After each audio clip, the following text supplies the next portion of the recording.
Kayo pag ako ulit yung naupo sa pwesto. Sabi ko na nga ba, Kap, kurap ka eh. Ginagamit mong pondo ng barangay. Ano ba yung pinagsasabi mo, ha? Huwag ka na magmaang-maangan, huli-huli ka na oh. Masama yung ginagawa nyo.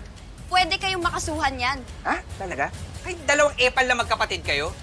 Kung naiinggit kayo, aba, pumila kayo. Pero doon na sa likod ng pila, kakarating nyo lang.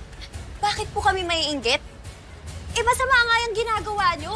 Galing pa yan sa nakaw. Nakaw? Seryoso yung aligasyon nyo, ah. Baka kayo buweltahan ko. Narinig namin ang sinabi mo. Kinuha mo yung pondo para sa kampanya mo. Sungaling ka! Kayo, kalat ka rin nyo nga to! Sandali! Bitawan niyo kami! Bitawan nyo kami! Wala talaga kayong sinisinong magkapatid. Kayo, wala kayong modo! Kayo ang mas walang modo. Kapal ang mukha mo magpamudbud ng pera para lang masecure yung pwesto mo. Pero yung nasasakupan mo, pinabayaan mo na.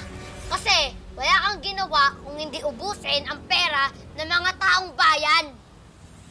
Ikaw, hayop ka talagang batang burang ka! Kuya! Kuya!